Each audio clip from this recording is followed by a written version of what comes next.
I was very emotional growing up. Like I'm a strong F, strong E growing up. Like always around people, always weaving between different groups of friends. Like I was very much like a people's person. I talked before I thought.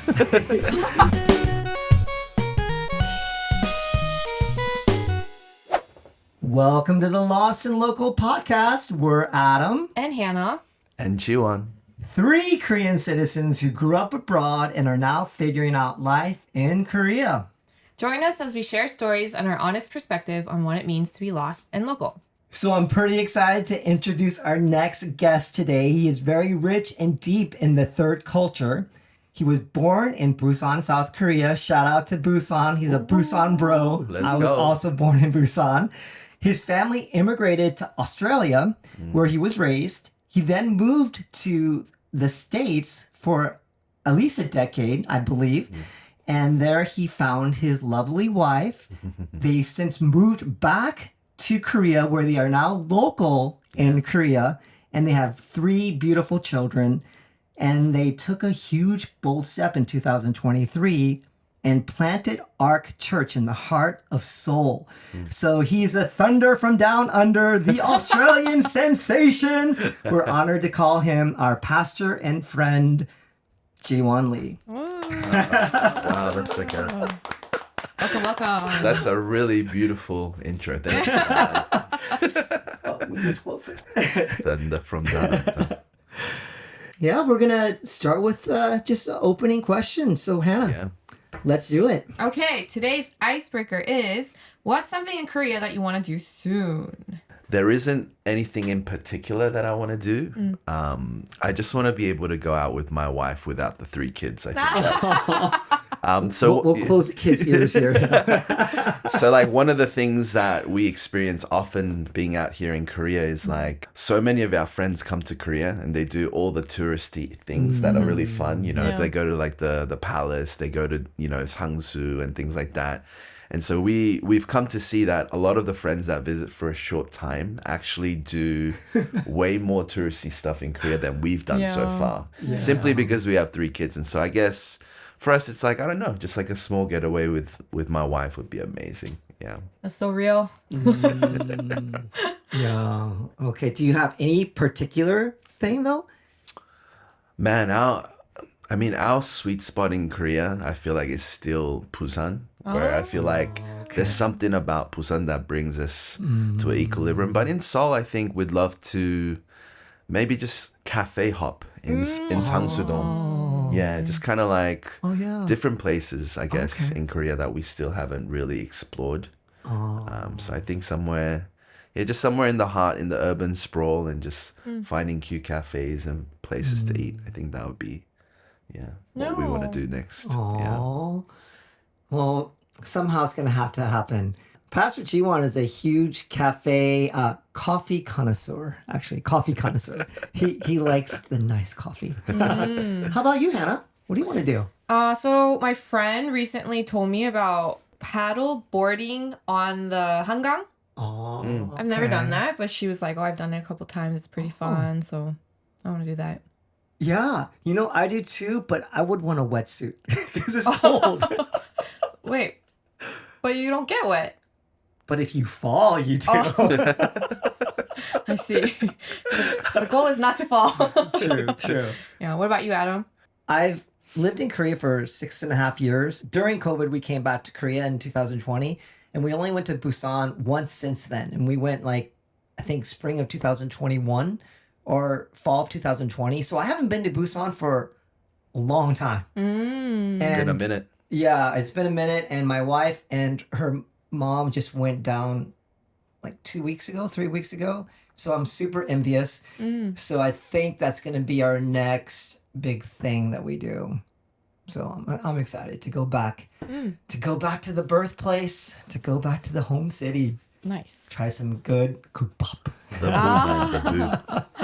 Busan really has some of the best kukbaps, man. Some gomtang, daejigukbap. For real. Especially that kukbap place that's right off the KTX station. Oh. It's just like literally like a block or two away from that station. They're always busy. They have 2 floors. It's amazing. Yeah. One of our opening questions for our guests is, where did you grow up? That's a great question. So I was born in Busan. I was born there, and then I lived in Busan for 3 years, the first 3 years of my life. I immigrated to Australia when I was 3 for the first time. So my dad was in pastoral ministry, and he had been in ministry for a while. I was pretty young, but he was very busy with ministry. So he felt like maybe we'll take a 2-year break and I'll go and learn English in Australia. He decided to go to Australia. We moved for 1 year initially. The visas would only allow a year. And then we came back. And in the process of that 1 year, my father had been kind of pulled into this Bible study, this group of people that didn't have a pastor. They were like, hey, why don't you just teach on Sundays? Why don't you teach this Bible study at our house? And it eventually became this church. And they're like, at the end of 1 year, they're like, oh, you're coming back, right? And so my dad, prayed through it, but he felt really pulled. And so we came back to Korea, and we actually stayed in Busan for around 18 months. So I went to kindergarten, like preschool, 어린이집 in Busan. We kind of went back and forth between our 2 grandparents, because both my roots run deep in Busan. So like my whole extended families out in Busan. Maternal and paternal grandparents. And they lived pretty long life, and so we had a lot of family out in Busan. So we kind of did time in between the 2 grandparents, and then after 18 months the visa was finally approved. And so I immigrated back when I was around 5 or 6 from my memory, and started straight into grade 1 in Australia, and grew up there for 20 years, finished my university degree, and then went out to America. And you, in your intro, as you said, in America, I stayed exactly 10 years, and then came to Korea after that. Okay. Wow. Well, why don't we unpack the whole Australia experience? Sure. It sounds like do you remember going to Australia the first time? For sure, yeah. Oh, you do? Yeah. When you were 3? Like I definitely have clearer memories when I went back the second time, but I definitely have like a memory of like, it's always traumatic memories that I remember. Oh, what? Yeah. So I remember stepping on a bee and thinking that I was gonna die. Oh my god. So where we were staying at kind of like a Christian retreat center, but long story short, I stepped on a bee and I was just crying, and I remember being there. I remember also like the foreignness, because I had grown up in a church community. Like we lived in an apartment in Busan where a floor below us and multiple like 집사님s or like members of the church would be in that building. And so we'd like go back and forth, play with the kids. So I had this sense of like we were surrounded by community, and then all of a sudden going to Australia, and then it's just like we're all alone. It's just mom, dad, and me, and then all these like foreign, like blonde, blue-eyed guys, and girls, and I'm just like, oh, this is different. Like I just remember the shift happening. Yeah. Wow. Yeah. Okay. When they moved back to Busan, you probably remember that whole experience as well. Yeah. So some of my formative memories of Korea that are buried really deep. And I think when I came back to Korea, it became a little bit more clearer. I do definitely have memories of like my grandparents being very involved in seeing me off in preschool, like having a first friend, and like when I was leaving, like getting gifts from the kids. Like I do have just small memories of Korea at the time. Yeah. Did you feel like that first foray into being in Australia, were you able to you were probably able to pick up English pretty well? Yeah, for sure. Well, it took me, I think, from what my parents told me, I think it was about 6 to 8 months. So That's pretty quick. It was pretty quick, but it made sense that it had to be that quick, because I was literally the only Asian kid in my like elementary school. There was one other Chinese kid in 5th grade, and I was a first grader. Everyone else was Australian. So I was thrown in the deep end. Wow. And around this time, were there other Korean immigrants, or was it predominantly just Australian, like white Australians? Yeah, so at my primary school, there was not that many Koreans. But when I went to my high school later on, so in Australia, we have middle school and high school joined together. So from 7th to 12th. That's when I first got my real exposure to like Koreans. But my elementary school was a little bit more white back in the day. But the time that we immigrated, I didn't know this at the time, but there was a lot of immigration that happened in the 90s to Australia. They had changed the immigration laws, so Koreans pretty much every year they were flooding into Sydney. Yeah, during that time. Was your family one of the earlier immigrants to Australia? Since it was kind of after, I mean, they immigrated earlier in America. For sure. Yeah. So in Sydney, I think the wave definitely happened in the 90s. So like late 80s to 90s was the first big wave. There's definitely families that came earlier than us, but I would say that we're part of that first big chunk. And I think, immigration, Korean Australians, there's been a steady immigration towards Sydney. And so even to this day, there's a lot of Korean Australians in Sydney, at least where I was. Yeah. So when you were in elementary school and junior high, you were on your own because you have a younger brother that's much younger than you, right? Right. Yeah, so I have a brother that's 9 years younger than me. I did not even know this. Learning something new. Wow. Okay. So he's a baby and baby brother, and he was born in Australia. And so for the first few years, my formative years for sure, I remember it's my mom and dad and me. And we were very involved in church though. So it wasn't, I always felt like at home it was more quiet than when we're at church. Because at church there were other kids and such. So yeah. Since you were one of the earlier immigrants to Australia, and your formative years in school, you were one of the minority. I think as a young kid, I think my initial like shock of like, okay, I'm not in Korea anymore. I don't have family around.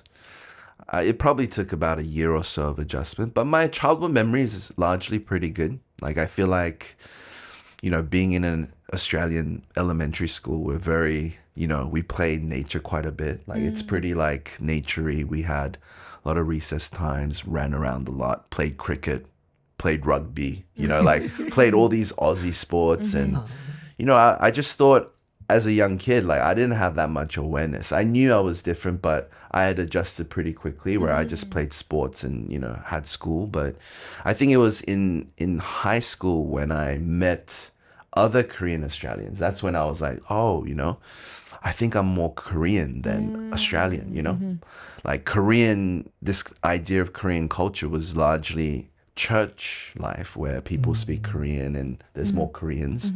But only in high school, I was like, okay, there's other Korean Australians that are out there in society that's not in church. And so I think at that point, I was just like, okay, I think I'm more comfortable with the Korean. So I started to hang around, like embrace more of my Korean culture in high school.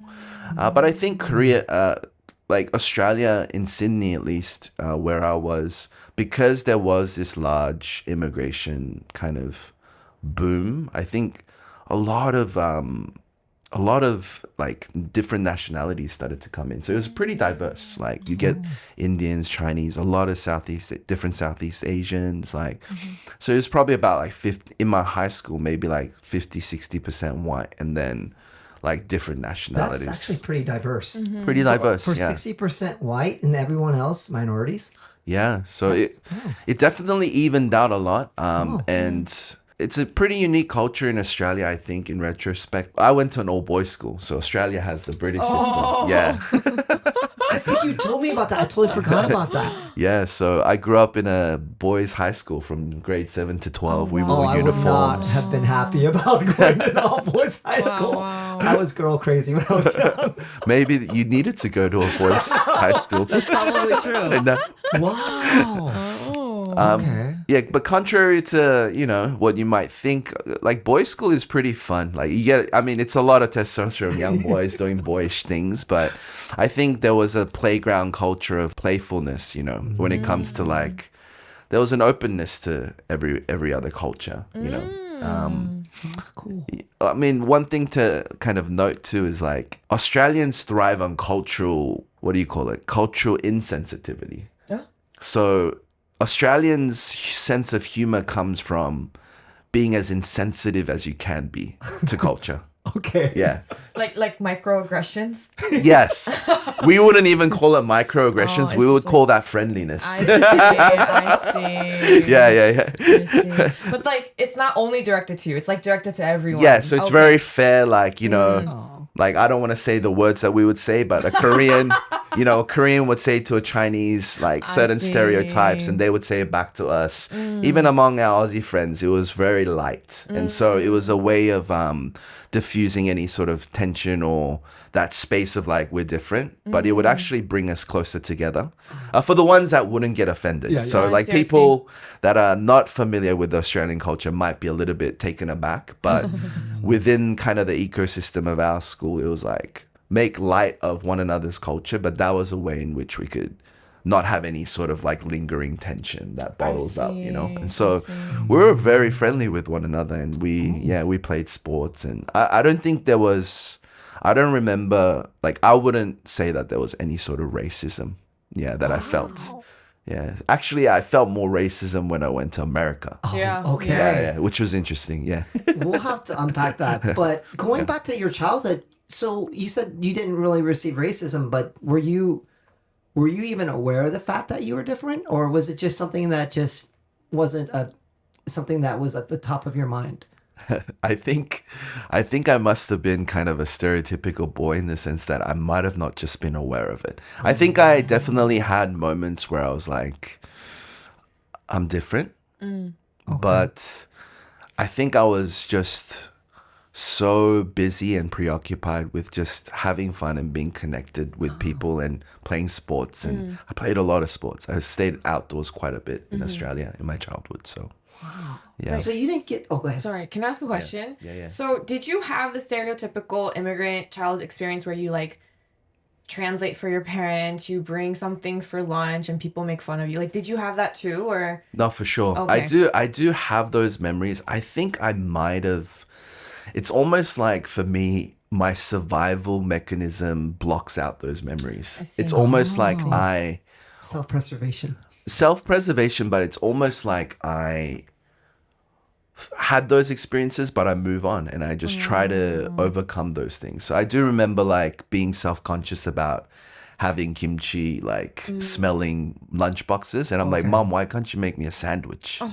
Like just make me a sandwich and give me a papa. Like this is what they call it, papa, like the little, I don't know what you call it in Australia, like a little bottle. What do you call those?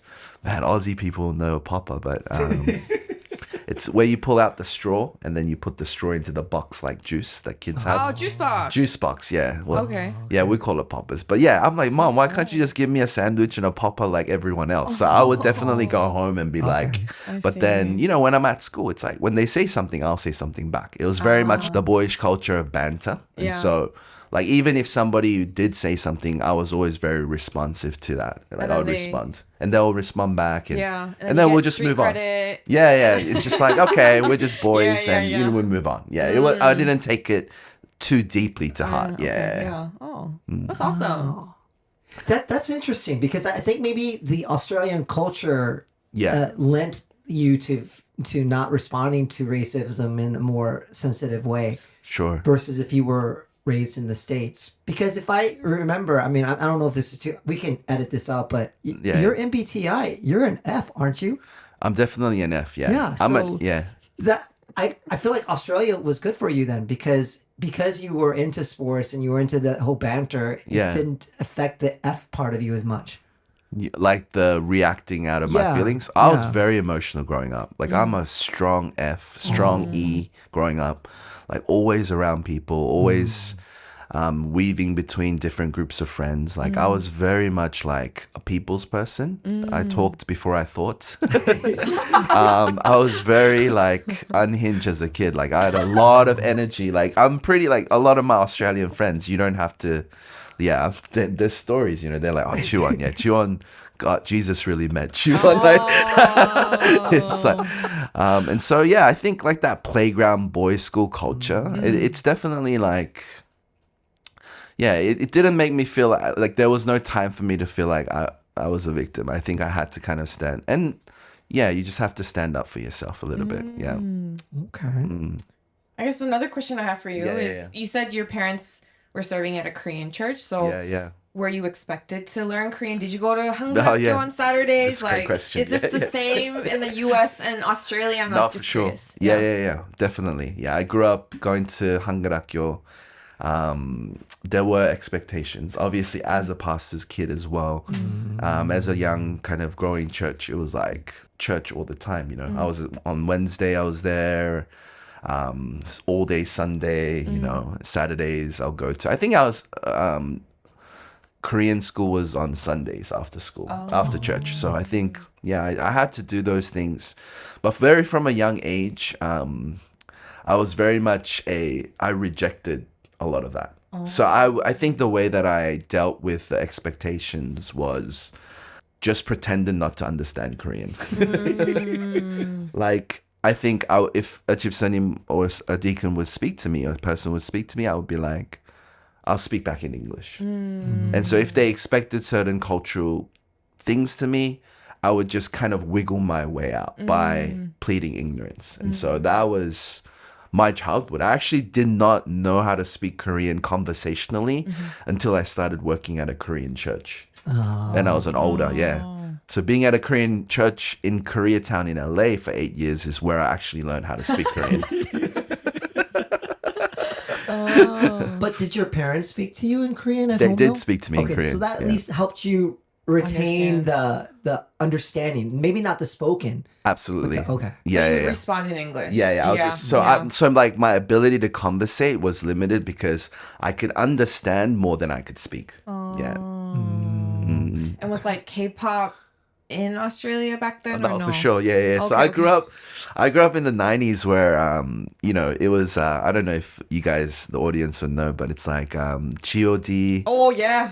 H.O.T. Yeah. The golden age. The golden era where, you know, it was the mid part, you know, highlight fringe. You highlight your hair brown. Oh, yeah, like the tips. Yeah, right the here. tips. What hairstyle did you have, by the way? I definitely rock those. Yeah, my hair came down to my, you know. Yeah. Did you have like the big baggy 90s pants? Now it's back, but yes, it's totally definitely back. yes, we were the OGs. Yeah, that's it was to have it drag. Like have the pants so long that it would drag, that it will fray at the bottom, at the back. Yeah, and then the belt. The long belt that'll come down here. Yeah. Oh my gosh. Oh man. Interesting. Okay. So yeah, it seems like you were exposed to Korean culture because you were in the Korean church, but you really embraced the Australian identity in a way. Yeah, for sure. I think Australian culture for some reason felt more free. Yeah. And I think Korean culture felt more restrictive. So as a boy, I think I just simply leaned into sports. You know, I enjoyed being around different nationalities and bantering. And when I was at church, like I'd still enjoy my time with other church like kids, but I definitely was like, oh, okay, like this feels interesting, but like I guess I'll have to, you know, survive through Korean culture. And so there was more of a rejection of Korean culture and an acceptance of Australian culture when I was younger, for sure. But there was still things in my, you know, high school years where I'm like, I was still, you couldn't explain it, but I was drawn to Korean culture. Like I was drawn to the music. I wanted to come to Korea and experience some of the things that, you know, even back then when Myeongdong was like popping, like I would want to go there and, you know, shop and do those things. And so like, although I rejected Korean culture, which was largely like encapsulated in my church, immigrant church Korean experience on Sundays, whatever, I was still hanging out with I was more comfortable with my Korean Australian friends, and I was still drawn to some aspects, not all, of Korean culture. And so, yeah, it was kind of an interesting, like it was, the worlds were so different that it was hard to integrate and reconcile it was hard for me to bridge those two things together. It was more like, all right, Monday to Friday, I'm gonna be me this way in school and in Australian culture, and then when I go to church, I'm like, okay, I gotta tone down a little bit here. I gotta cuss less. I gotta bow my head when I see certain people, avoid certain people, and so I just had the switch. It was a complete switch for sure. Yeah. So did you guys go to Busan annually to visit the grandparents, or?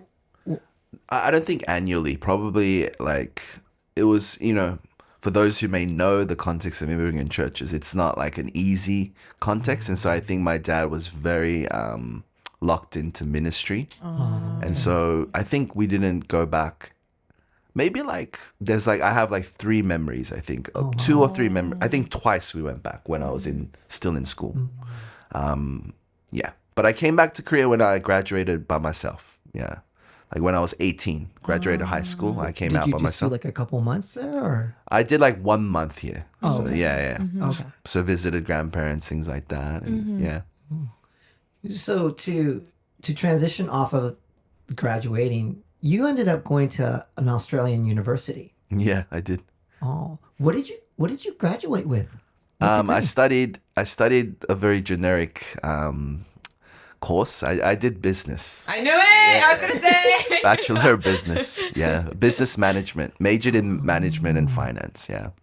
Okay. Yeah. And at the time when you were going to university in Australia, did you have any idea that you were going to transition to the States? Or were you just planning on, I'm going to graduate from Australia, I'm going to put my roots in Sydney or Brisbane or... Yeah.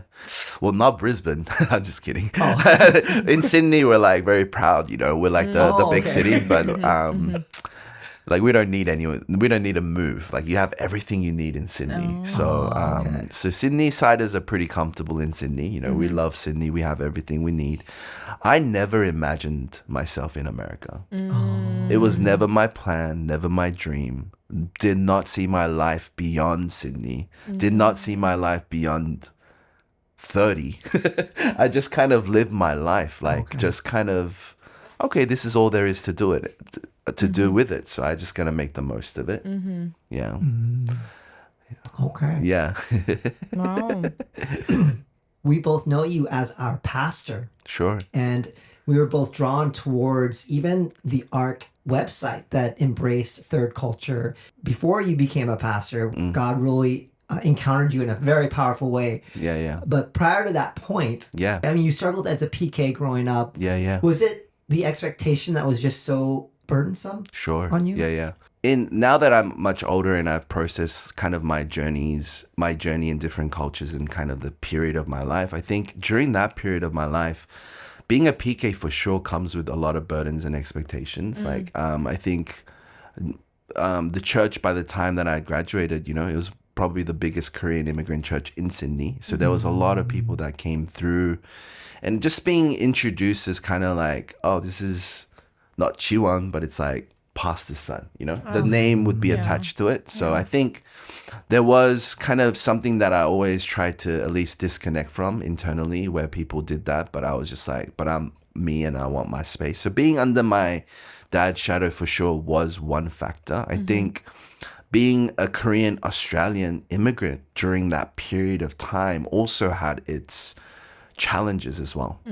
I think most, when you track most Korean immigrants that have gone to pretty much every corner of the globe, right? It's the first wave that immigrates, they tend to bear a bit of the burden of they don't speak the language, know the culture. So the kids have to kind of figure out life on their own. And so I think what I noticed in my generation definitely is a bit of a lost generation, in the sense that there's definitely a lot of brokenness, burdens, and things that we've had to carry, where it's man, I wish my parents were more present. I wish my parents would be more helpful. So instead of me having to translate for you, why can't you help me through this season of life? And almost you're kind of forced to survive and forced to adult in some ways, of all right, very early on, I gotta make it make sense on my own. Like I'm on my own in this, and so I see a stark difference. Like even now, I have some level of comparison because going to America and being in LA, seeing guys my age and recognizing that they didn't share in the same struggles that I did. But then I'll meet guys who are like 40, 50 Korean Americans, and my testimony would resonate more with them. And so I was kind of like, oh, like, how come I struggle with all these things?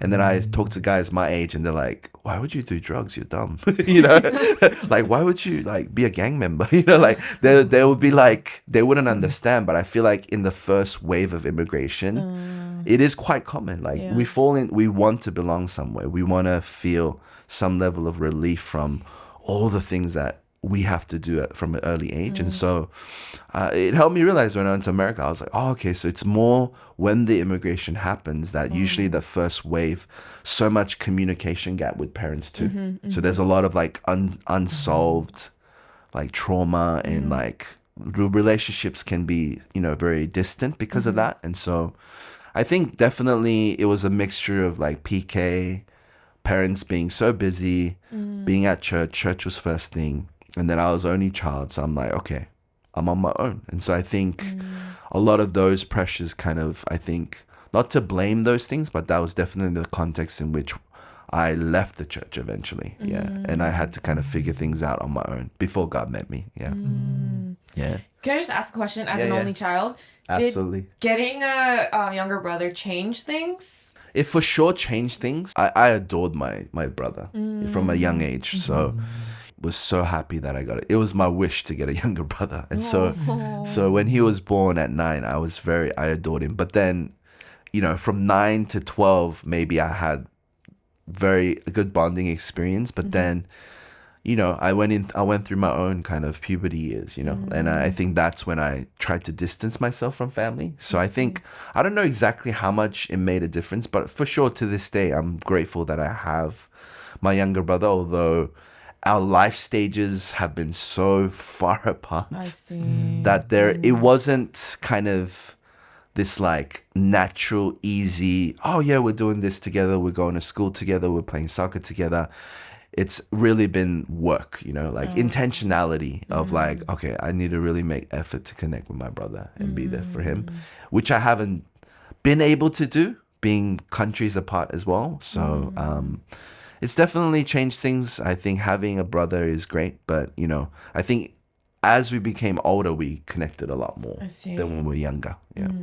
Because your parents were so busy with ministry at the church and you had your younger brother, was there a little bit of like an extra added burden to be like one of the caretakers, one of the like second parent type of thing? Yeah, I don't want to give myself too much credit, but for sure, yeah, like I think my mom did a phenomenal job in just being as present as she could be. I think I definitely remember days where I had to be there while they're out late for ministry or whatnot, and so definitely like there was some burden. I don't remember it as being a heavy burden, but yeah. Okay. No. I could have been a better brother, in other words. Well, I think we all could be better siblings and better children. But I feel like for both of you, Hannah being an MK and Pastor Jiwon being a PK, I feel like that probably resonates a bit with the two of you. Lot, yeah. And something that stood out to me is the fact that the Korea you experienced was very like church-based, right? Because you said it was very conservative, restrictive, and I think there's something about immigrant Korean churches that are extremely conservative, like even more than Koreans in Korea. And it's a shame that like immigrant kids are only experiencing that side of their culture and like they're not able to see the fullness of it. And so I remember also feeling very similar until second grade. And then when I moved to China, where we had way more access to Korean culture, like not religious Korean culture, I think I was way more interested because it wasn't in that restrictive sort of sense where the adults are like, you have to do it this way. Like if I didn't hold my chopsticks correctly, I would get like in trouble when I was a kid. And now that I think about it, like who cares? Like, why is that so important? But for like church people, for some reason, they would hold on to certain things and they would really emphasize it, and it would feel stifling. That's an interesting thought that I've seen in ministry as well, where being on the flip side now, like I immigrated to America at the age of 22.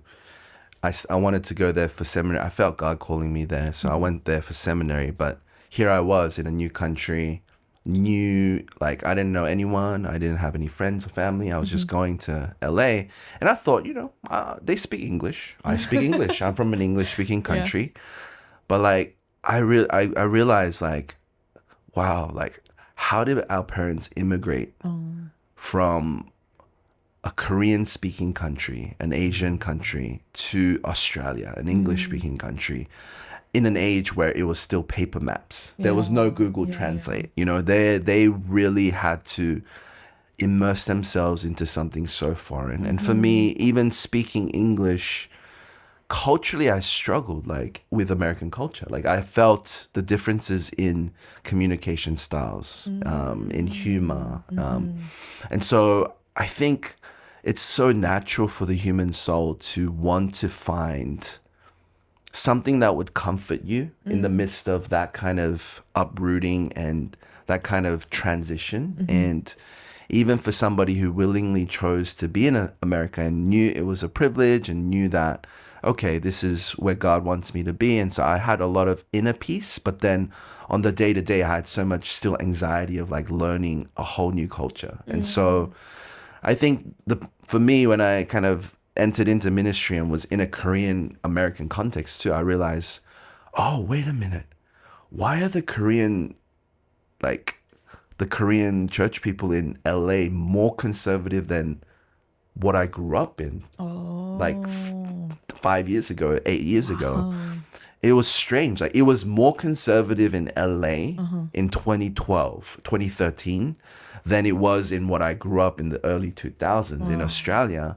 And I was very curious to why that was. And I realized, I think someone shared this with me once, but he said, yeah, the year you leave Korea, that memory, it gets fossilized. Yeah. And you take that, and by just nature of like self-preservation, they're trying to preserve any sense of normality because the world that they're a part of now is absolute chaos. It's like they don't understand, they don't know where to go. Like even coming to Korea for me and my family, it's like my reading Korean isn't fluent. So it's like when I see a form, I get anxious because it's just a whole page of like words that I can't scan read. Like I want to get over this part of the process, but I have to now stop, slow down and read. But I got my kids screaming in the car, or they're hungry, and so it's like life is already stressful, but then the foreign aspect. And so I only began to really understand when I went to America, why they were like that. Like why do they want to preserve their culture so strongly? Now there's also other aspects too with Korean culture where we're a smaller nation that's been invaded by the surrounding countries. And so naturally inbuilt within the Korean culture is self-preserving mechanisms. But yeah, I think it was helpful for me to experience that aspect of like being in the ministry side and going, like, why are we so... And seeing that from a place of empathy versus when I was younger, I just was like, this sucks. I want to get out. I hate this. And it was just immediate rejection. But I think as I grew older in my own immigrant experience, I was like, oh, I think it was gone. But I think there was definitely more compassion that began to come in my heart towards the Korean culture and their desire to protect and preserve. And so, yeah. Oh, that's so powerful. Yeah. I feel like because you got to experience not only being like for Hannah too, you both lived outside of Korea, but then you both moved to America living outside of Korea. So you both have an extra culture, almost like fourth culture that you have now. So that's really powerful that you are able to now see that perspective, having immigrated to America, and then of course immigrating again to Korea. Triple immigrant. I think we could just kind of unpack your experience in America. Yeah. So you were there for a decade, correct? Yeah. Wow. And 10 full years, yeah. like, how did you get this calling to go to the States? Because I'm sure there are seminaries in Australia. Yeah, that's what I was thinking too. Yeah. Yeah. I mean, it's a long story, but I mean, long story short, I met God in the middle of my college degree. And so I had about a year and a half left. And during that time, God was really like moving quite strongly in my life where I felt like he was inviting me to let go of a lot of these things that I'd lived for. And so money, success, career, future, all of these things that I was living for, I felt like it was all open. And so I was trying to live in a place of like, God, like whatever you have for me in my whole life, like I want to give it to you. So there was just this openness and desire for whatever, you know? And I was trying to live that way. It was like natural at times, but it was also not natural at times in the sense that I had to fight my preferences. But during that time, my family actually moved back to Korea. So my dad did ministry in Korea, in Australia for 20 years. And then he got a call from the church that he actually left. Like he got almost, I don't want to say sent because he went on a sabbatical, but it's kind of his home church where he did a lot of his ministry. And he got called back as kind of the next senior pastor of the next church and of that church. And so after some discernment as a family, Dad and Mom were like, you know, like, I think it's time for us to go out. Like things were great in Australia. Everything was like, you know, 20 years, you know, roots were deep. Church was great. It was moving into church, new building, and it was great. And then they left. And so I was still in Australia by myself. My younger brother was 15 at the time. So he moved with his parents and that was That's a horrible that time had- to move to Korea. That had to be terrible. tough for him. Yeah, it was so tough for gosh, him. I didn't yeah. know that. Yeah. Did he go to public school? Or? He went to an international school, okay. thankfully, but still, it's still such a tough time to that's move. really Yeah, That's ripping everything that he ever knew absolutely. out of Yeah. his life. Yeah. He's Oh my born and gosh. raised in Australia Yeah. as an Aussie kid, so yeah, definitely. Yeah, he went through a lot, and yeah. So I think for me in that season, I was like, okay, I was just trying to finish, you know, university well, and then I was just open. I was like, oh, maybe I'll go to this one. You know, a lot of my friends are going to this seminary, other people going to this one. Nothing really stuck, but I just thought, oh, I'll probably go to this one because most of my friends go there. But then during this kind of period, like I think there was a speaker that came from LA, and there was a moment in prayer. It wasn't like I heard the audible voice of God, but I got this strong impression that God was inviting me to go out to America. And I couldn't shake it. I was like, oh, maybe I'm meant to go to America. And during that time, it was kind of the same period, maybe within a month, my parents were like, what do you think about going to America for seminary? Wait, no way. Yeah, so I had this impression. Wow. I saw this guest speaker from LA, and then I felt this impression. I think I might be going to America. And then my parents asked me that question. And so it was kind of a bit of a confirmation of like, oh, like, is this, I didn't even know it was a possibility. But they're like, hey, like there's some great seminaries in America and we're out in Korea now. So we can't. So what do you think about going to America? And so I was like, okay. And so I prayed about it, and it was quite hard because I was very like plugged. I had come back to church and I was very plugged into that church community. A lot of them, not all of them, but some of them had seen me growing up, leave the church and come back. And so there was a level of just like, that was my home church and home community, and they saw me come back to God. And so I was very involved in church, you know, leading small groups, going out to mission trips, like morning prayer. I was as involved in church as you can be. And so for me, that it was a bit of a period of maybe about 2 months after that where I was really wrestling with it. Like I was like, I can't shake this feeling that God's calling me to LA for a faith journey, but I can't let go of this community. Like it's so good, you know? Sure. Yeah, it was it was home. And so I remember just one distinct moment where I was like, okay, I'm putting this on the altar, and I said yes in my heart.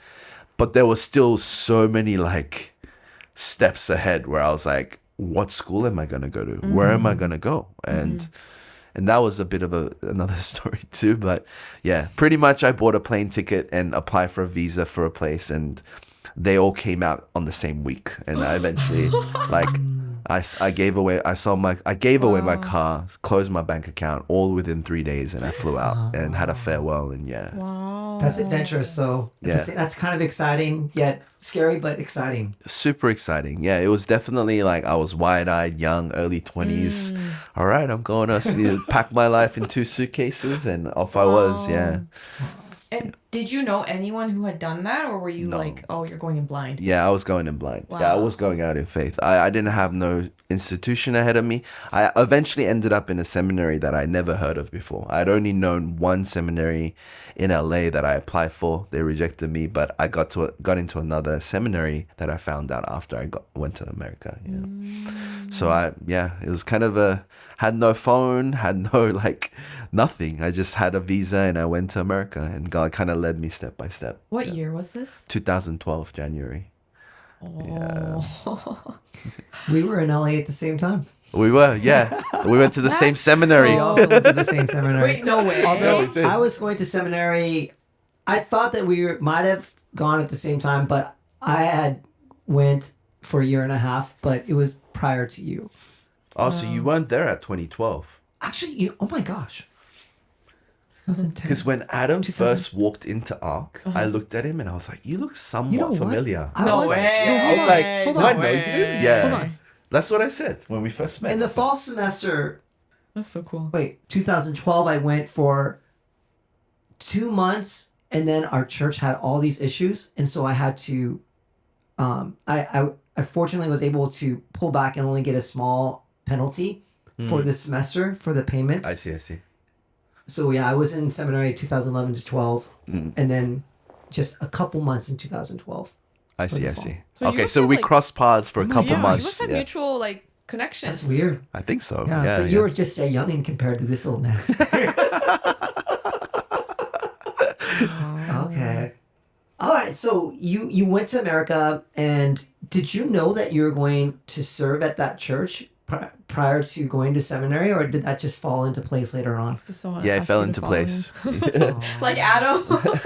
It was definitely it fell into place. Like, Okay. I think it was through a classmate. So the first semester I was there in Talbot, for the fall semester, I just church hopped, and then I didn't want to commit initially because I wanted to get a good I wanted to see what LA churches were like. And so I visited a lot of different churches.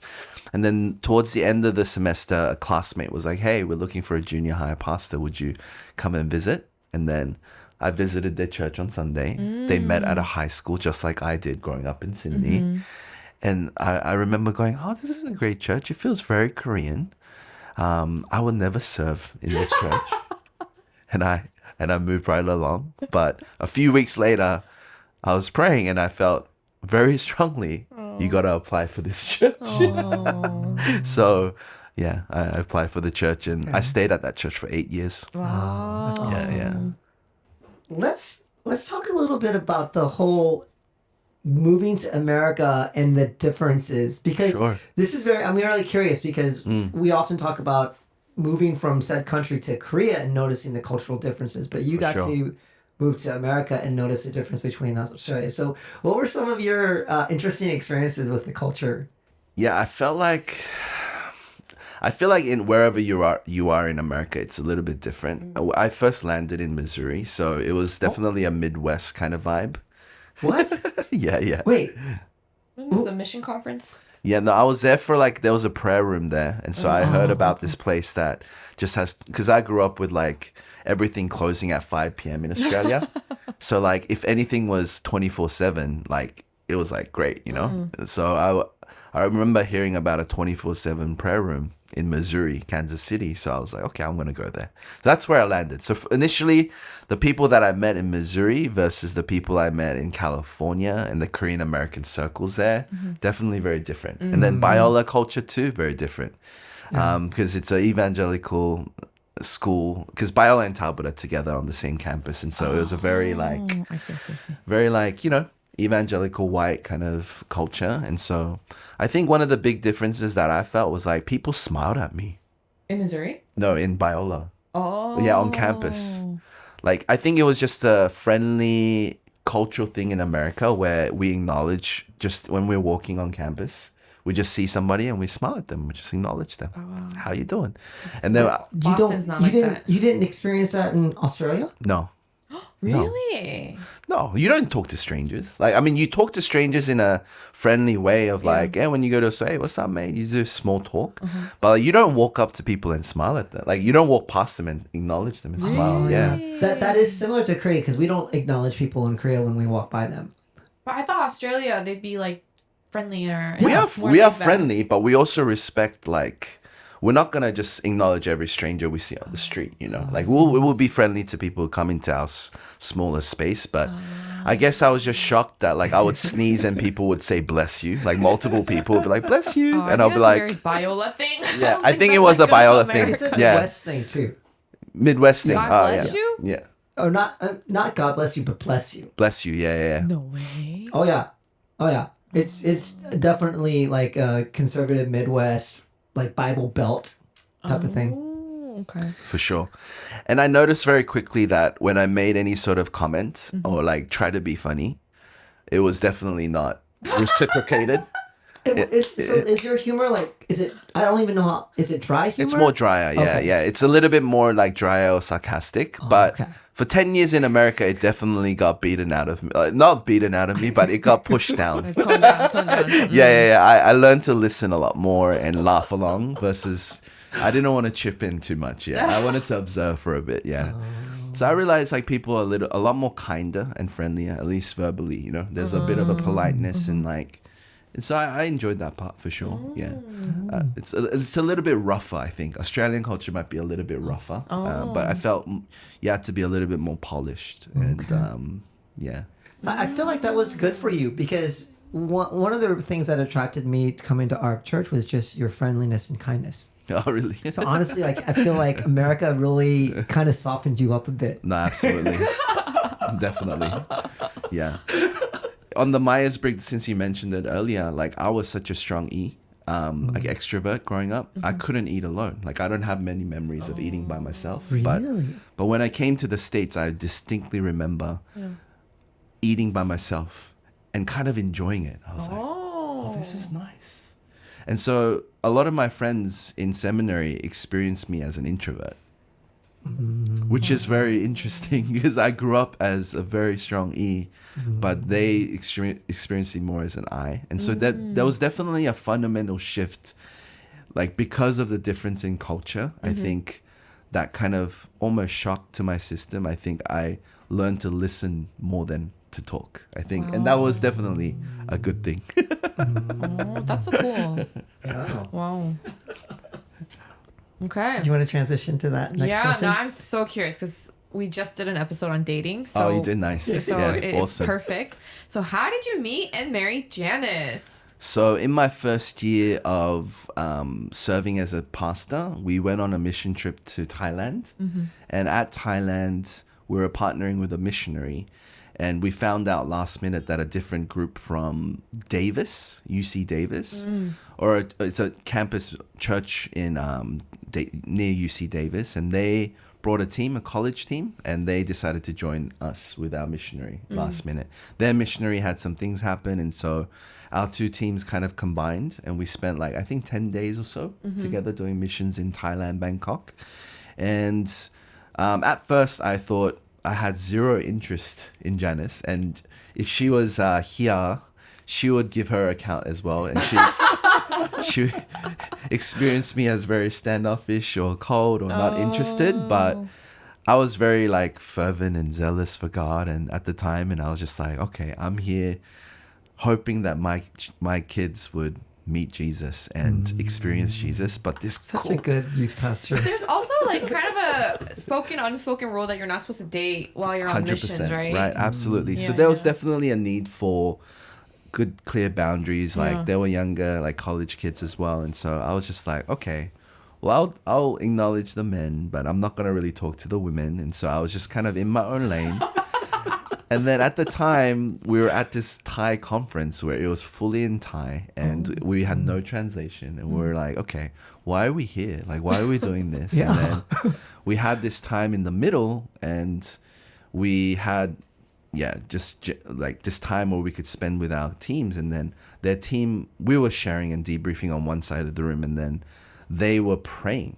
And then while they were praying, I heard just one voice that sparked, like that awakened my... I was like, romantic. my eyes just it's like a Hallmark movie.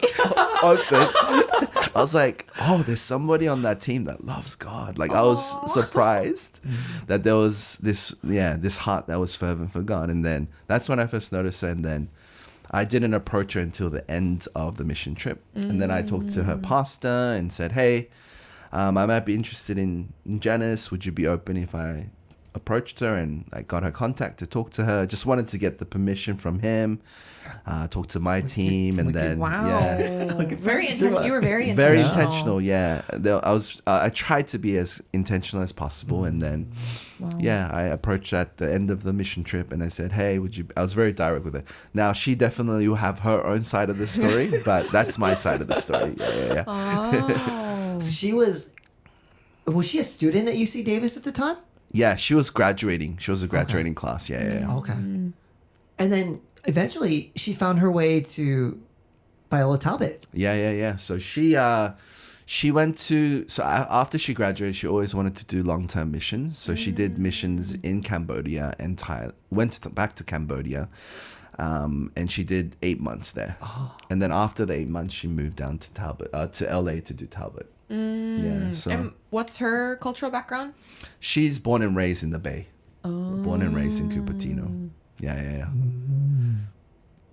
So you got to not only experience American culture, but you ended up marrying a Korean American. Yeah. So you guys kind of have to almost overcome culture barriers. Yeah. For sure. So I would definitely say that our dating period was pretty difficult. Like, I would say that we didn't know each other beforehand. We lived in different cities. So we started dating long distance, and we would be forced to communicate verbally because, if you're together, you do things together. But because we were apart, we had to FaceTime. We had to verbalize what we were feeling. Yeah, we had to get to know one another.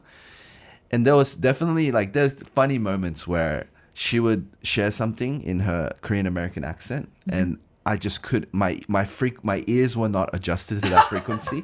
So I would just miss what she said. She spoke too fast. So I'll be like, hey, can you speak a little slower? Because I didn't catch that.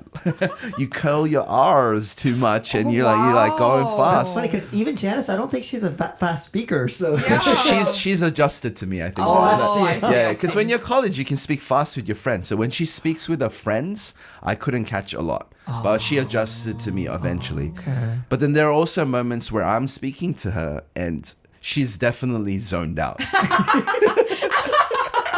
like I would ask her a question, but she would give back not an answer to that question, and she would just be like, like I'll catch her kind of zoning out, and I'll be like, you didn't understand what I said, did you? Dang. Yeah. So my Australian accent too, I think, was a lot thicker back then, and it's adjusted over the years as well. It's an American-friendly Australian accent. when Aussies come to Ark Church, I think that Pastor Jiwon has a pretty, thick accent, but no, it's nothing compared to... Oh, yeah, they say you're like Americanized now. It's like a fake accent. They call it a what fake happened one. to his accent? Yeah. But it's pretty thick whenever they come straight from Australia. I'm like, oh... They say I'm confused, but I say it's not confusion, but it's fusion, So, it's a different... Good comeback. Nice.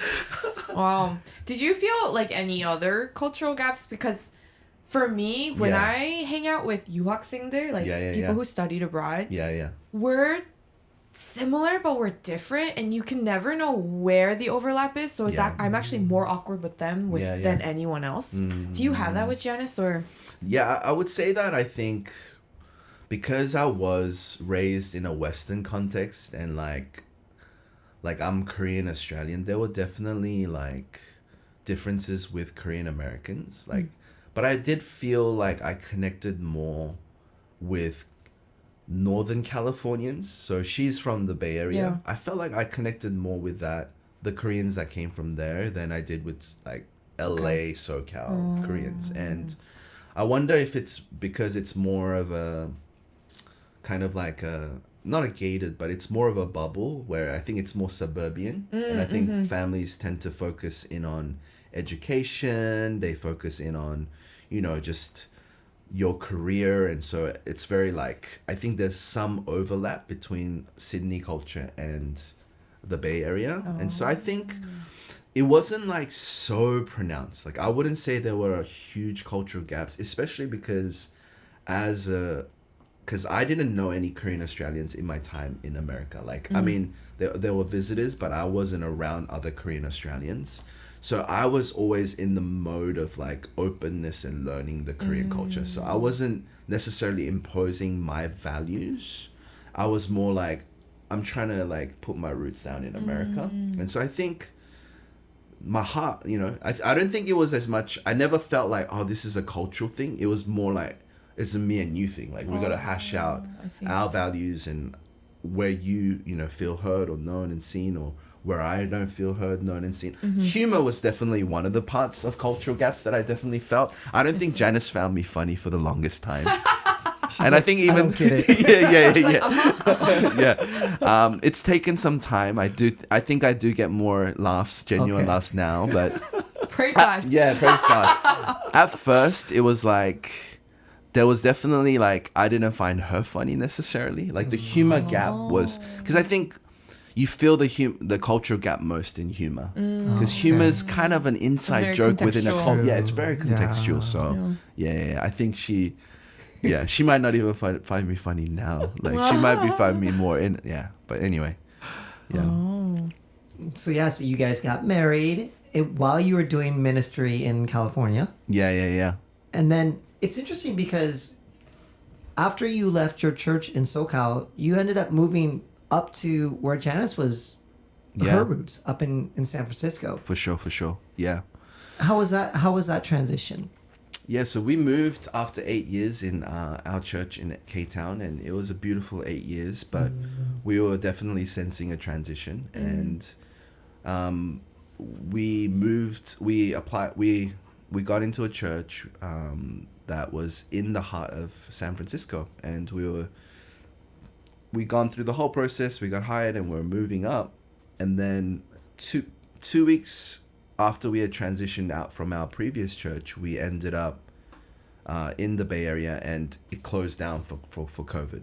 And so Gosh. so COVID closed down pretty much as soon as we transitioned out. So I think like it was a very interesting time. We lived a few months with Janice's family, and then we moved into our own accommodation in San Francisco, and we lived in the city. Like we lived in the heart of the city, like financial district, a couple blocks down from Salesforce Tower, and it was a ghost town during that time. Yeah. So our San Francisco experience was very interesting. Like it was very much like ghost town. We did ministry online, so we spent a lot of time indoors. A lot of those restrictions, meeting again and not meeting again. There was a lot of like COVID stuff that happened during that time. So it was a very interesting time to be in San Francisco. That had to be pretty challenging because I remember when COVID came, I wasn't in ministry. So I would look to Hyojin and I'm like, we dodged a bullet.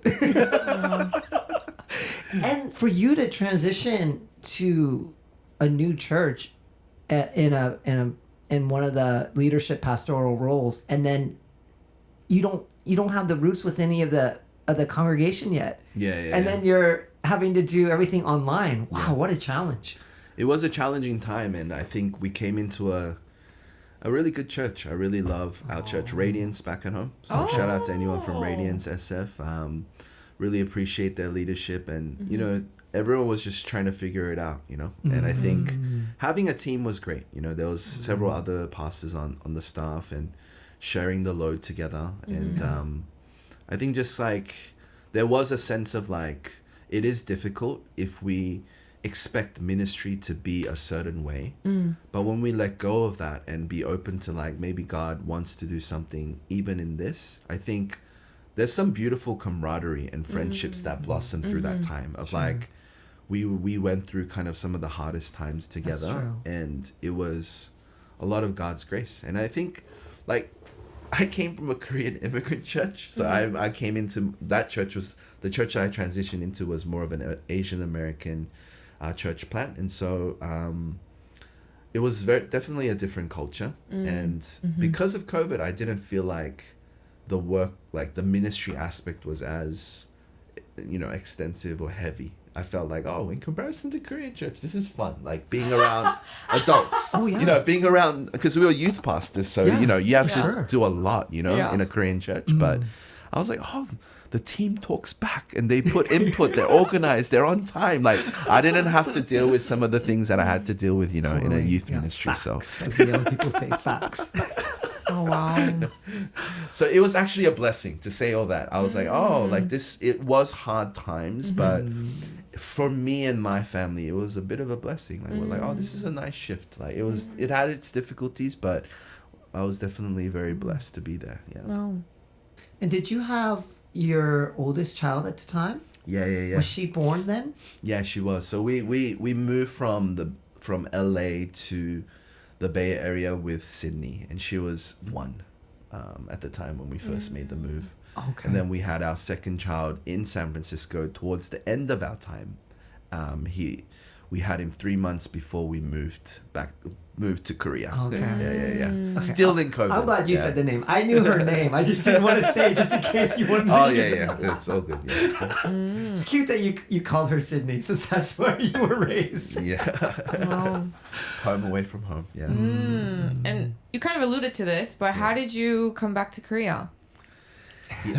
Yeah. So I mean, long story short, I thought ultimately where I would go would be Australia to plant a church or to lead a church in Australia. I thought going back home, for me, I felt like that would resolve a lot of the tensions that I had felt living in America. And so I felt like, it makes sense to go back to Australia. So we were pretty situated in like the Bay Area. We love Bay Area. I had some of my closest friends in the Bay Area. Janice also had some of her closest friends. We were like, if on paper we were to make a decision that would make the most sense for our family and our friendships and support groups for our family, it would be the Bay Area. Like even though we transitioned out of our church with the intentions of we took a position in Australia, and so we were moving toward what was off the position that was given to us. But then during the process of us leaving our church, the church that had hired us could not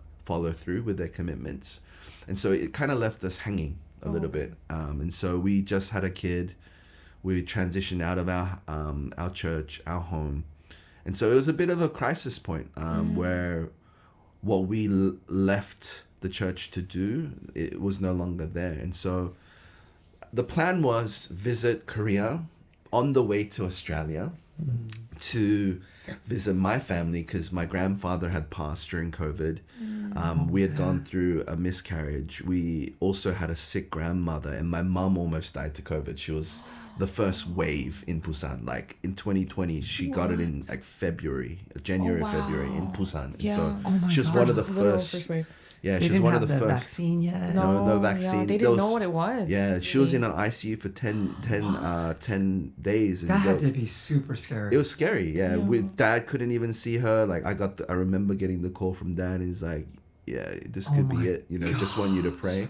And so it was like so much like, at that point, up until that point when my dad called me, I heard about this virus from Wuhan, and I was living my life. I was like, okay, that's not relevant to me. It's probably like chicken, whatever the other viruses that have come. I was like, all right, I'm just living my life. Then I got the call, and my heart sank for sure. And my gosh. So by 2022, I was like, okay, like end of 2021, I was like, yeah, I think if we're going to Australia, we took up this position. Let's go to Korea, visit family, pay. I couldn't even go to the funeral, so let's pay my respects, and then we'll go to Australia. So we had a ticket to Korea, and we were just gonna visit. But I had already been selling all my kitchen appliances. I sold furniture. Like we'd already moved out, and we were in our Janice's family home, and then there was a lot of disappointment for sure in the moment of like Australia falling through. And there was a bit of a moment of like, what are we going to do as a family? Oh, the timeline is the Australian situation fell through while you were still in the States. Yeah. Oh, I thought this happened. I remember you After you telling me came. personally. Yeah, I thought yeah. this happened in Busan. Yeah. Wow. Okay. So we had moved out of our apartment in San Francisco and we were back home, and then we had about a month until we were going to fly out. And then it got delayed, so we extended our flight, I think a couple more weeks. And then at the end of the couple of weeks, I remember I was at the family home in the morning, and kind of the anxiety of like, okay, I left our church, what are we going to do?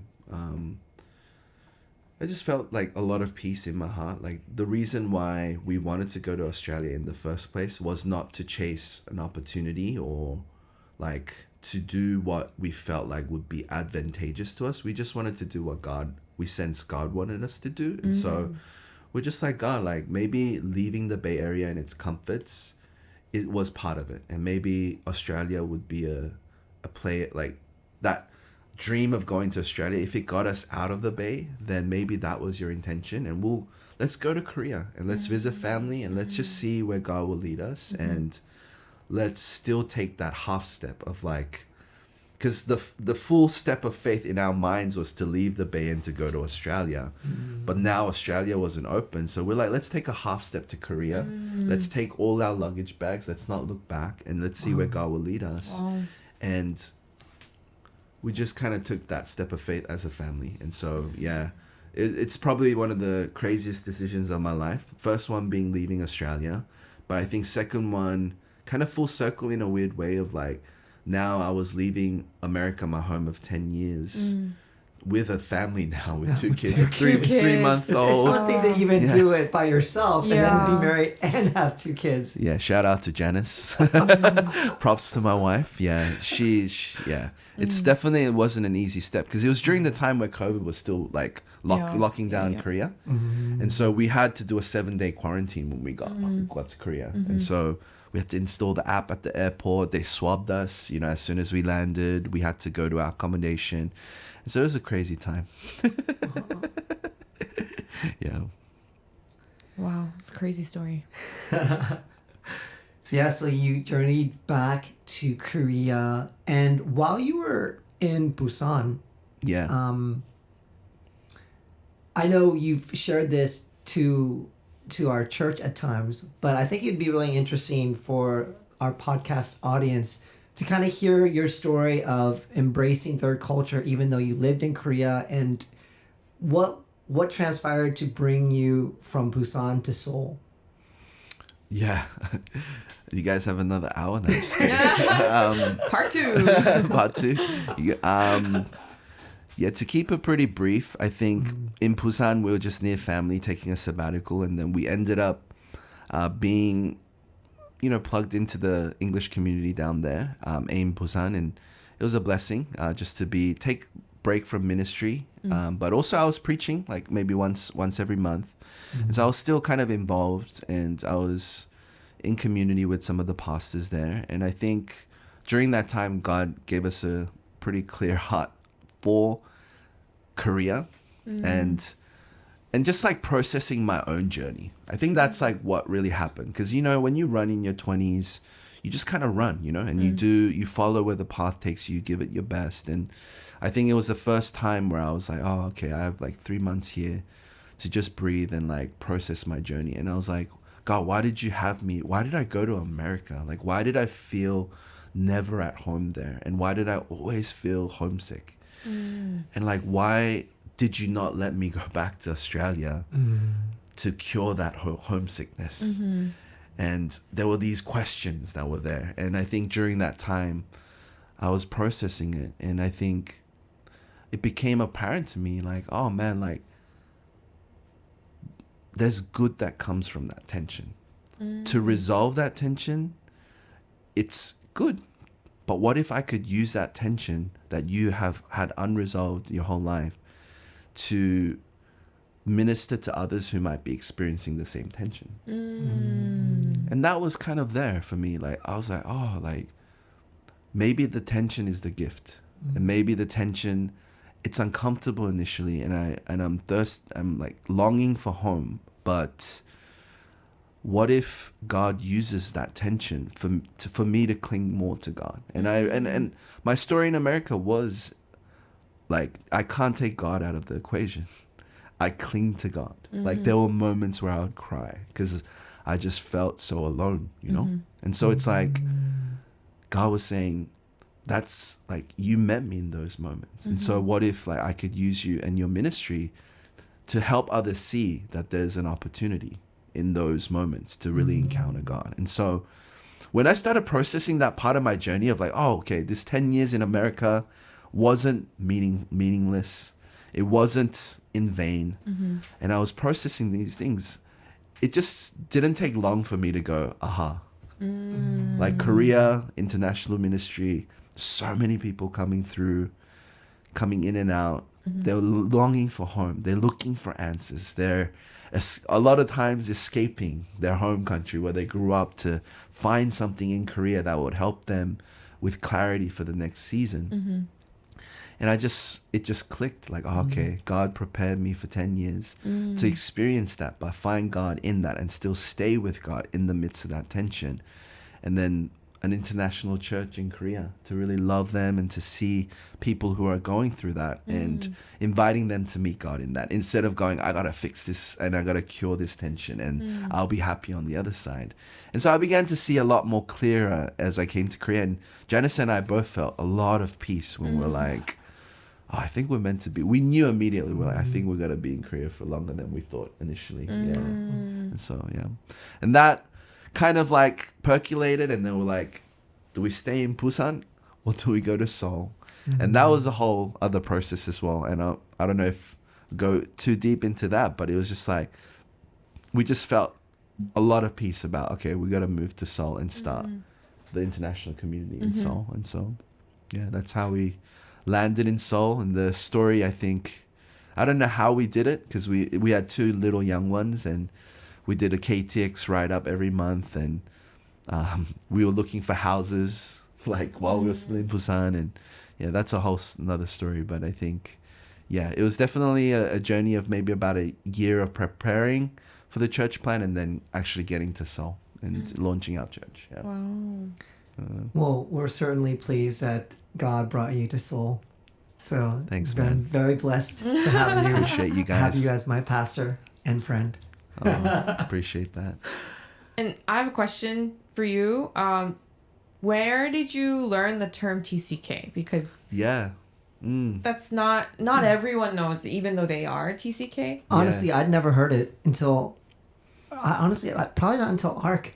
Oh yeah, and that's actually why I wanted to visit Ark, because I was like, this pastor knows what a TCK is. That's like crazy. Yeah. So yeah, it's a great question. I mean, I haven't thought too deeply about it. I think being a PK, I connected with a lot of MKs, because there was a lot of MK, PK join kind of meetings in Australia. Yeah. But also like we connected with other MKs around the world. And so I had these like key experiences while I was younger in my early 20s where I connected quite deeply with some of the MKs and PKs in these conferences that they held. And so I think I first heard about like the third culture idea from them. And then while I was out in LA, I think Pastor Dave Gibbons, he from New Song Church, used third culture in a way that was a little bit more, it wasn't as narrow to like just people who had been raised overseas, but even in the context of like Southern California, people that have been raised in different cultures that all come to Southern California and have to navigate. He used kind of third culture for those people in LA, but also third culture in the sense of kingdom culture, of like there's an advantage of being outsiders, on being on the fringe and being people that are not inside. And he kind of unpacked the idea in a more of a creative way, where in the context of the kingdom and like how we view the world and how we relate with culture as kingdom-minded people, is that we're all in a third culture in some ways. You know, we're not from earth. Like our citizenship is not of earth. And so it's like that idea became a little bit more wide, like it encapsulated more of a wider audience. And I think it stuck with me there. And then when I came to Korea, I was like, oh, like as I was praying through vision and really praying about our church in Seoul, it was like, oh, this is going to be a church for the third culture. Like it just came out quite naturally from there. Yeah. And the more and more as we've kind of journeyed forward, the vision statement has been a home for those along the way, which is like double meaning of like those that are just traveling through Korea, but also along their way in their discipleship, in their journey with Jesus. But I think also the other vision statement that I have that's come up quite a lot as we've planted is like home for the third culture. And so people that don't feel like they're fully part of one culture, like being Ark being a space for them, and them being able to find that you don't have to be like American or you don't have to be a dominant culture, but having the mix of cultures, you can hold those things in tension. You don't have to fully code switch into American or Australian or, you know, wherever you've grown up. But like, actually it's normal to be part of multiple cultures and have those influences in you. And so we want to celebrate all of that and allow you to kind of express that at our church. And I think that's, yes, it's kind of unpacked that way. I think this is, Yeah, I love it. I love the perspective of hearing from someone from SoCal, because I feel like for our audience being lost and local, that's one of the things that I really want our podcast to resonate with, not just Koreans, but with just anyone that feels they live in some place, but they don't feel like they belong to that place. And Absolutely. I think it really resonates across a lot of cultures. Or they belong to multiple cultures. Sure. Yeah. Awesome. Yeah, it's really cool to see God working in your heart. And I feel like when God calls us, it may not be like a specific aspiration that God calls you to, but when he calls you to do something that you had never planned to do, I feel that oftentimes is one of the more powerful ways that God uses us, because it wasn't something that we ever dreamt that we would do, like ever come back to Korea and to pastor a church. I mean, I'm sure that was wildest dreams. Yeah, but then that's what God called you to do, and I feel like that's oftentimes a way that God uses people. For sure. Having now lived in Korea since 2022? Yeah, 2022, February. Okay. Yeah. What was or even is still hard about living in Korea? Are good too, but like food, culture, community, raising children, church. Yeah. What are your thoughts on that? Yeah. Challenges are definitely not food. I love the food here. I love cheap, accessible food. If you like to come to Korea, you want the food. Yeah. Pastor Jiwon is a foodie. Free delivery, still you can get meals under $10, coming from California. It's like, oh man, I love the accessible Korean food. Crazy convenient. Especially the Bay Area. Yeah. So expensive. It's Crazy. Wildly expensive. Yeah. I would definitely say, at first for sure, it's like the adjustment to like language, obviously, like filling out, because me and Janice are both non-Koreans. It's like we have like serviceable Koreans, like at least conversationally, but paperwork wise, we've definitely had to adjust to kind of reading and getting used to some of the Korean systems. But I think there's pluses and minuses. Like one thing that we've been blessed by is like systems that are better. Certain things do get processed quicker in Korea, and so there's definitely moments where we're like, oh, we were really blessed to be in Korea, but there are times where certain systems are a little bit like super shocking, like why is it like this and why is it so rigid? And so I think systems, bit of a mix. I think food we love. I think one of the hardest things for sure is like just not having other families, like English speaking families around us where we can just easily kind of connect with and have our kids connect with one another. I think as parents, I think that's probably one of the most challenging things is that our kids from a young age, because they're all very English speaking, that they have to learn a new culture and have to adjust in their relationships with those around them. And so I think like, the set adage of like, it takes a village to raise a child, and just like not having that village and having to adjust kind of how do we navigate as, English speaking family in Korea? What are we going to do for education? What are we going to do for their friends? And so a lot of like children aspect and community aspect stuff. I think community, we have Ark Church, and so we have friends, and we're able to connect and keep that, like our kind of tank full. But there's definitely a lot of things that we've had to grieve and kind of realize, okay, our kids, they're not going to have as many friends that just click culturally with them anymore. And so I think that's been definitely a challenge, from being in Korea. Yeah. I know you mentioned food, but anything else that kind of is on your mind out of that? I appreciate a lot about Korea, dude. Like, I love Korea. Like, and I think I speak on behalf of Janice and I too. I think outside of like education and cultural aspects, I think, and even education, it's like, it's pretty good to send the kids to a Korean preschool because it's relatively cheap compared to the States. And they get to learn Korean and kind of get connected to Korean culture.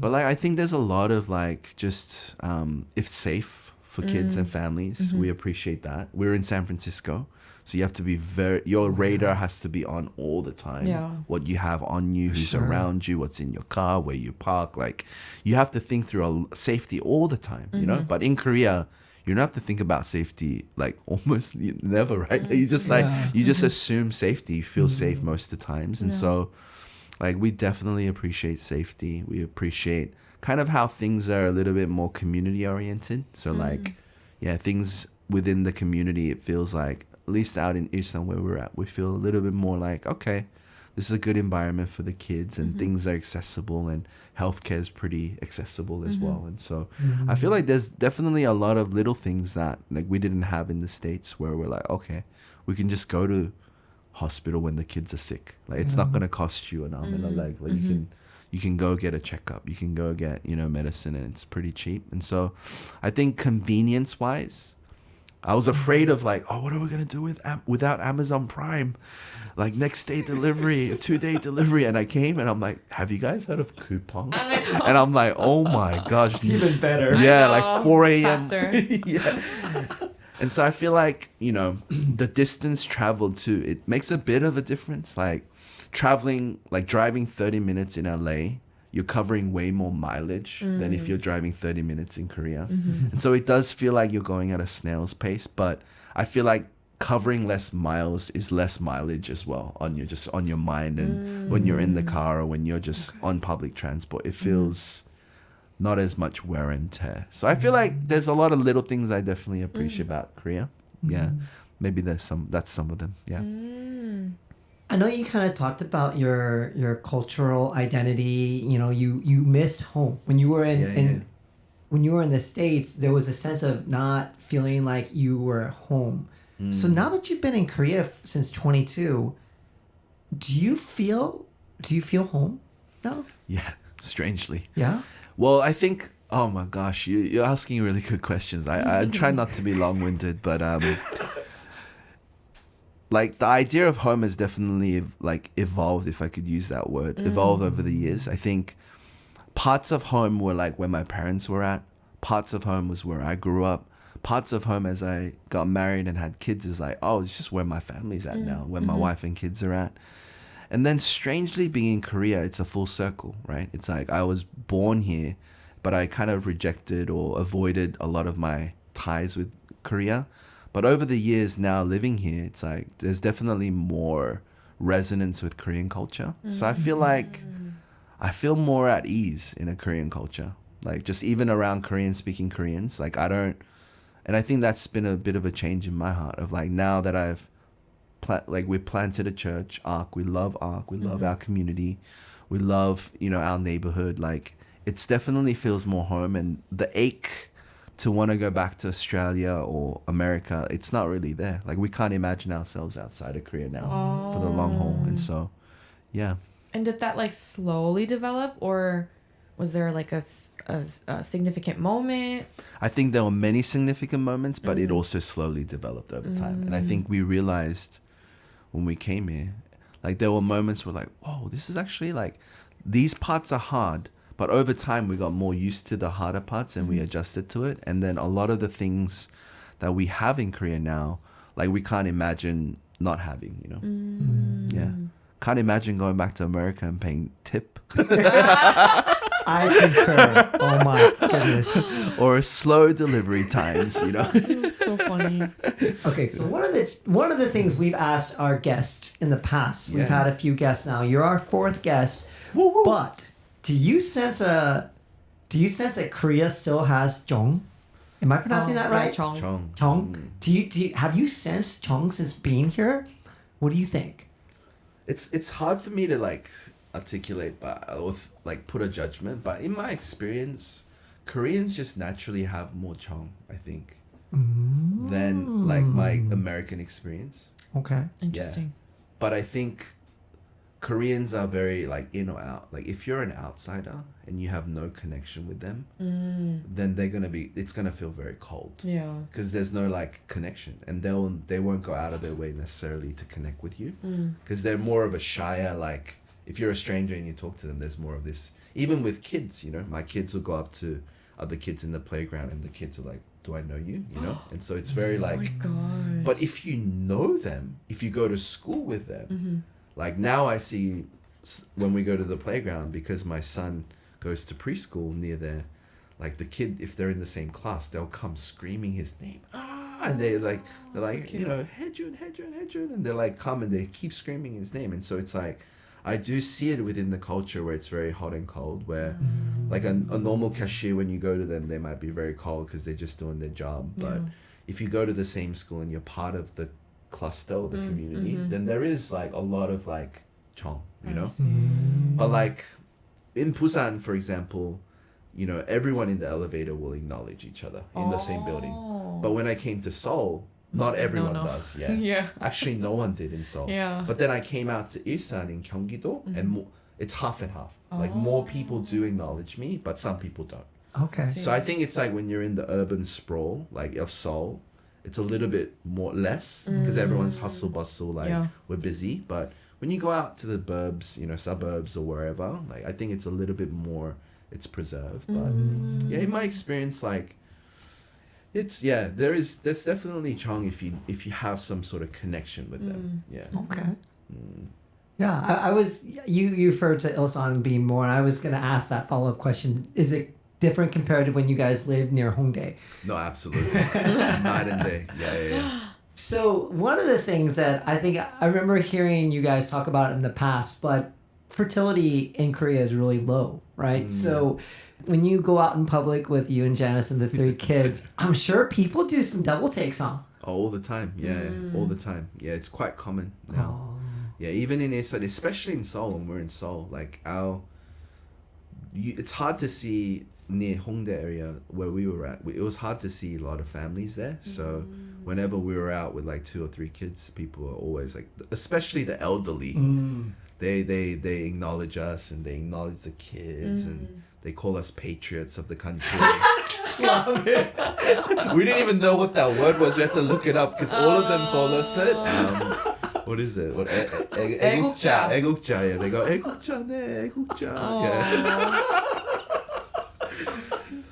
But Ilsan too. Ilsan, there's definitely like there's way more families, so I think they don't do as much of a double take. But when Janice is out she's ever out with just 2 or 3 of the kids, she definitely gets the looks a lot because she's relatively younger too, and so they're like, young mom with 3 kids, and, you know. Yeah, it has to be a good like positive feeling for people to see that. Wow, that's cool. Yeah, well, we had a really, really good time. I had a great time too. Getting your perspective, and I feel like for a lot of people, as we have more guests on, they're going to be able to say, "Oh wow, I see where Pastor Jiwon's coming from, or I see where Hope came from, or where Deb came from," and I feel like the more we introduce our guests, it's just going to help people kind of give that sense of like, oh wow, like I'm not the only one that has experienced something like this. So it's awesome to have you. Thanks so much for having me. I had a blast. Well, thanks for sharing your story. Oh, thank you. Thank you for asking me great questions and providing this space. Yeah, it was very awesome to have you. Love you guys.